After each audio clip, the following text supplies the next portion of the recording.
Hi, this is Adam from Small Town Machine Shop, and today we're working on the motor that's going to go on the milling machine. This motor looks familiar. It's the exact clone of the 3-horse motor we just put on the Tida lathe. This one's a little rougher. We got some cleanup to do. It was very graciously donated by my uncle. You guys need to get yourself a good uncle. I can't recommend that enough. So this one is missing the cover, which is no big deal. We can just make here's the cover off the other one. I'll use this as a template to make a cover to this. And I will make a label for it. This is the same label that's on the motor tag, so this isn't super critical. And I'll make a gasket for it and it'll be all nice. These color tags, if you haven't watched my shop tips video,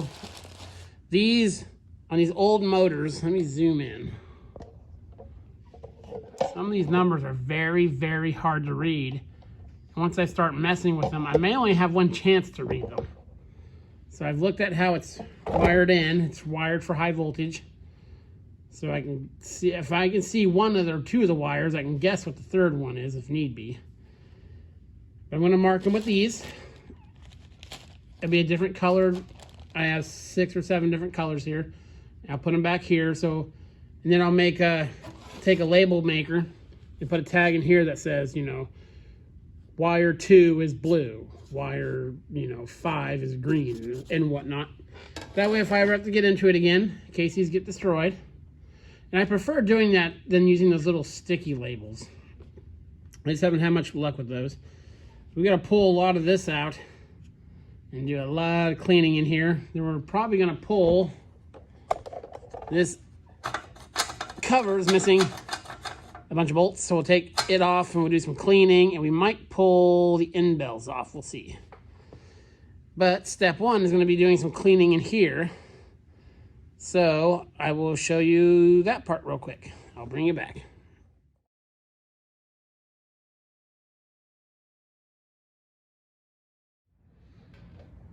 Okay, so now that we have it cleaned out mostly, we're going to start pulling these little connectors off.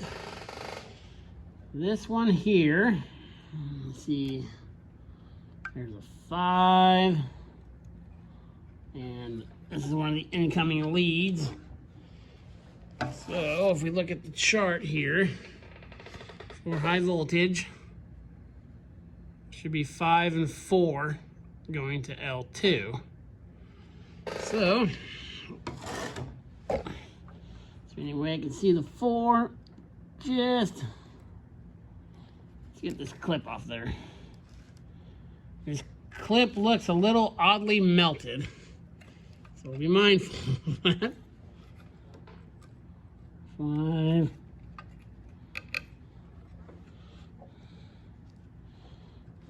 Cut that incoming wire.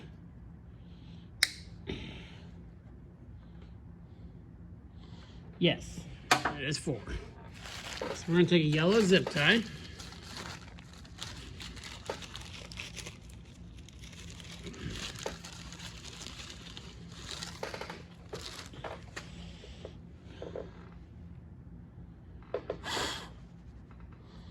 Put it on 5.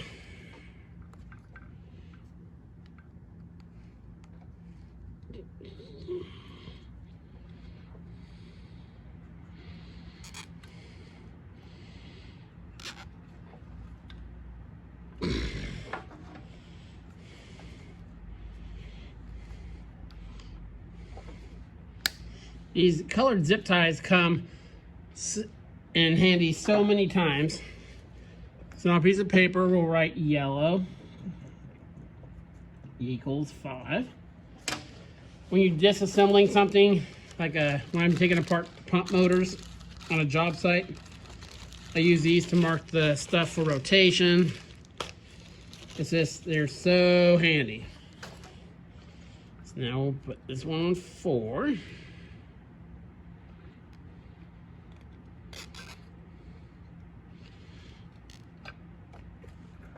Cut that. Orange is wire 4. there we go. And I'll keep, I'll do a few more here for you. Okay, this is the other incoming lead. It's only going to 1. So,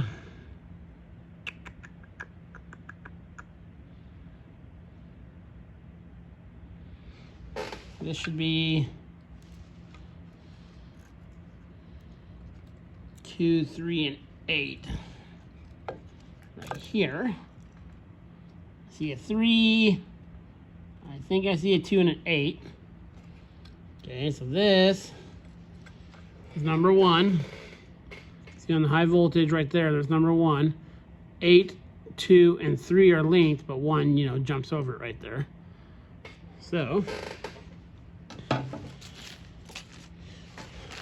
take a blue wire, or blue tie.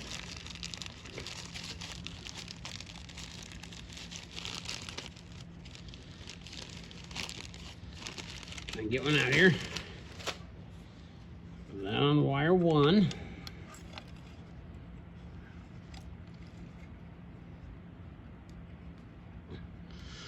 And I'll even, besides doing the label maker, I'll tuck the sheet of paper in here. That, and I cut that wire out of there. And just like so. So now we have a color reference for these really faded. I mean, you can see how, you can see how tarnished and stuff that is.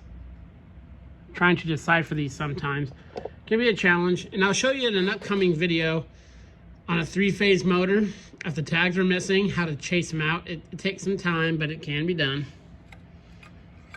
So yeah, I'll get these wires marked, and I'll finish this box up, and I'll bring you back. Okay, we've got our wires marked. I'm going to take off this end cap. This isn't the end bell of the motor, it's just a debris cap. Let's see what's in it. Oh, some stuff. Let's get that out of there. Now the end of this motor is sealed. As you can see, there's no, you can't see into it. So let's get the thing fired up and do some vacuuming on this guy.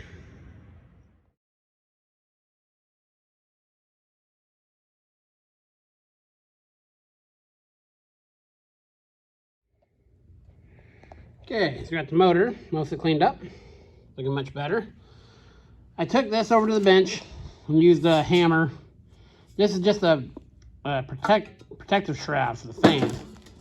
Had some dents in it, and I took most of them out. So I'm not real worried about cleaning up the motor and painting it. So I actually might. It won't be this video. So the motor's all good to go. We will, I still gotta get that cord out of it. It's all cleaned up. So the next video, I'm probably gonna change the way, I'm definitely gonna take this stuff off here and move it down here off the side somewhere. There's no reason for it to be that tall. I want the on-off switch to be accessible. I'm gonna make a few modifications. I'm going to try to get, and this won't be right off the bat, a step pulley for the drives to increase my feeds. With only being able to control my drive speed on the spindle, 3 speeds for the transmission, and I could probably maybe do something with the front. So I've only got 6 spindle speeds. So having more feed speeds, it will be super beneficial. Then I'll have to do some measuring, because that chart you saw was in relation to, 1 turn of the spindle, in thousands of travel. Well, who knows if this is the original pulley. And if that's the original pulley. So we'll do some measuring to see how accurate our feed chart is to begin with. And as you can see, I'm slowly stripping her down to bare metal. I'm gonna go all bare metal, all full restoration paint job on this guy. So, yeah. Next video, we'll look at this and get our feed system set up. That way, I want to make it more compact and, you know, just maybe look a little nicer than that. Not do all this work to paint it and clean it up and detail it, and then everyone comes over and is like, what's that up there? You know? So yeah, that'll do it for today. This is Adam from Small Town Machine Shop. Please comment, like, and subscribe, and thanks for watching.